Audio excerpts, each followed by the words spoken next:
हमारे शहर से रानीखेत से ये 15 जून में बहुत से लोग आते जाते थे वहाँ, तो उन्हीं के द्वारा सुन कर के हमको भी एक दफे उस स्कूल के बच्चों के साथ हम भी चले गए। एक दफे बाबा जी हमसे बोले तुम इधर आओ, यूँ किया, उन्होंने इशारा किया। तो मैं गया, मैं पहले डर जैसा गया था, तो हमसे बोले तुम मेरे यहाँ रहेगा। मेरे मुँह से पता नहीं क्यों ऐसे निकल गया, जबकि मैं अपनी माँ को एक सेकंड के लिए नहीं छोड़ता था। मेरे गांव में अगर रिश्तेदारी में कहीं शादी वगैरह में भी जाना होता था, मेरी माँ मुझे नहीं भेजती थी, उसका इतना स्नेह था हमसे, और मैं सबसे छोटा बच्चा था। और पता नहीं उस दिन क्या जो हुआ, मैंने कह दिया हाँ मैं रहूंगा। क्या हुआ थी? और मैं यही रहूंगी, 12-13 साल की हो गई। दिमाग में पता नहीं क्या हुआ, हम वहां से उनके साथ चले गए। फिर हम सुबेरे करीब सूर्योदय नहीं हुआ था, हम वृंदावन पहुंच गए।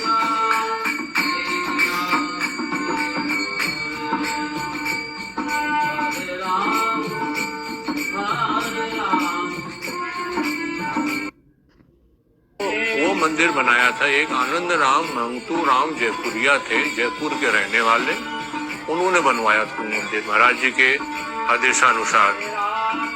उसने तो मंदिर बनवा करके महाराज जी को अर्पण करने बोर्ड जरूर लगा रखा था उसने अपना कि ये मंदिर फलाने फलाने फलाने ने बना रखा है।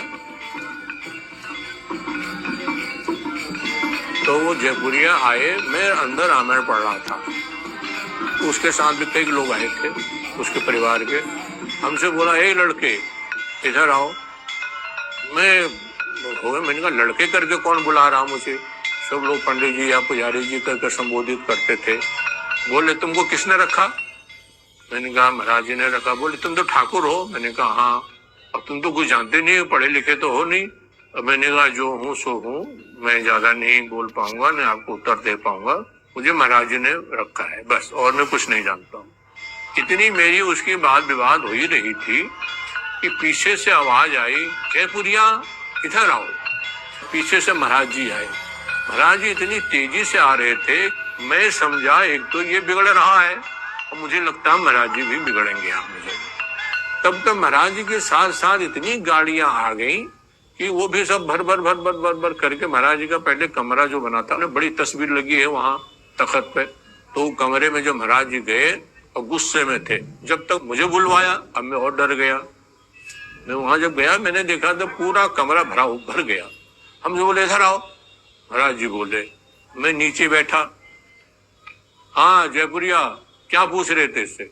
मैंने कहा महाराज मैं यही पूछ रहा था, मैंने इतना बढ़िया मंदिर बनाया और यहाँ कोई विद्वान पंडित होता पुजारी, और इससे मैंने पूछा ये तो ठाकुर है सुना है और पढ़ा लिखा भी नहीं है। अरे तुम क्या जानो, ये बहुत पढ़ा लिखा हुआ है। अरे तुम क्या जानो, तो इसकी बात डिग्री नहीं है बस। डिग्री कौन सी? मीराबाई के पास क्या डिग्री थी, कबीरदास जी के पास क्या डिग्री थी, तुलसीदास जी के पास। एक सांस में उन्होंने कई साधु संतों के नाम ले लिए। वो महाराज जी का शरीर तमतमा करके लाल हो रहा था एकदम, और इतना क्रोधित हो गए उसके ऊपर तोड़ दो अपना मंदिर साले, हमारे पास 50 लोग हैं मंदिर बनाने वाले, बोर्ड हटा दो यहाँ से वहां तक बोर्ड लगा रखे तुमने, और ये मंदिर को तोड़वा दो अपना, तुमको इतना अहंकार अपने पैसे का। बोले क्या सुनना चाहता है इससे? बहुत बड़ा विद्वान है ये, तुम नहीं जानते इसको। तो वो भी अहंकार में चूर था। उसने कहा महाराज जी गीता सुना देंगे। हाँ गीता सुना देगा, कौन सा अध्याय सुनना चाहता है? ने कहा 11वां अध्याय सुना देगा ये। तो मैं महाराज यहाँ बैठे थे, मैं नीचे बैठा था। तो मेरा तो जब वो बात हो मेरे उसी लय में तेरा शरीर कांपे, मुझे डर लगे मुझे।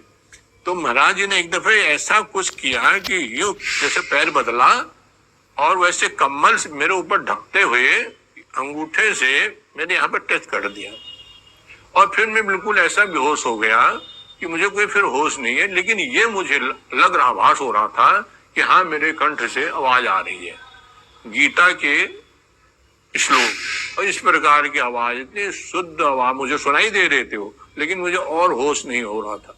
पूरा कमरे में सन्नाटा हो गया, जितने भी लोग बैठे थे। तब तक जयपुरिया बिल्कुल रोने लग गया और महाराज जी को प्रणाम किया, महाराज जी से माफी मांगी। उन्होंने कहा, महाराज जी ने कहा कि इनसे माफी मांगो, इसका तुमने अपमान किया है, इनसे माफी मांगो। तो इतना बड़ा आदमी हो, शेर आनंद राम मंगतू राम जयपुरिया करके उनके आगे लगता था, उसने हमारे पैरों पे सर रखा।